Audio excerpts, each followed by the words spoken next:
បាទសួស្តីអ្នកទាំងអស់គ្នាបាទយើងវិលត្រឡប់មកជួបគ្នាសារជាថ្មីជាមួយនឹងវីដេអូតម្រូវឆ្នោតយួនបាទសម្រាប់លេខហេងថ្ងៃទី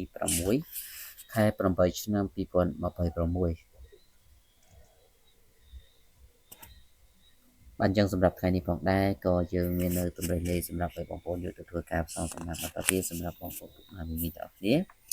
បាទដែលមិនទាន់ចុច Subscribe ចុចជាវនិងដាក់សញ្ញារូបកណ្ដឹងសូមបងប្អូនជួយចុចវាមួយទៅបងប្អូនបាទដើម្បីជាការផ្ដល់ជាកម្លាំងចិត្តដល់ខ្ញុំបាទហើយបងប្អូនក៏នឹងទទួលបាននៅតម្រូវលេខថ្មីជារៀងរាល់ថ្ងៃយកទៅធ្វើការផ្សងសំណាងផងដែរ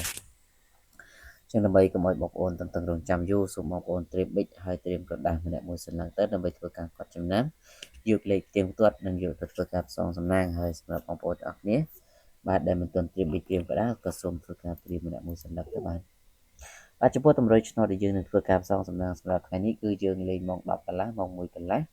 ម៉ោង4កន្លះនិងម៉ោង6កន្លះបងប្អូនអាចទៅលេង4ម៉ោងនេះបានបាទសម្រាប់លេខដែលយើងមានគឺយើងមានលេខតូច4គ្រាប់និងលេខធំ1គ្រាប់សម្រាប់បងប្អូនយកទៅធ្វើការផ្សងសំណាងអញ្ចឹងយើងចូលទៅកាន់តម្រុយរបស់យើងតែម្ដងបាទចំពោះលេខតូចមុនបាទគឺយើងលេងបាទសូមបងប្អូនទាំងអស់គ្នាបាទធ្វើការលេង09 36បងប្អូនមានលទ្ធភាពអាចធ្វើការគុណត្រឡប់បានលេខហ្នឹងបាទ39 09 36បាទហើយគ្រាប់ទី3យើងលេង74និងគ្រាប់ទី4យើងលេង73 93អធិស្ឋាន93បាទសម្រាប់ធ្វើការផ្សងសំណាងមកពោ ABCD បាទចំពោះលេខធំយើងក៏មានមួយគ្រាប់ផងដែរបងប្អូនបាទចំពោះលេខធំនេះគឺសូមបងប្អូនធ្វើការបូក0507បាទ507គុណអញ្ចឹងសម្រាប់ថ្ងៃនេះក៏ខ្ញុំបាទមានតែប៉ុណ្្នឹងសូមអរគុណសូមគោរពលា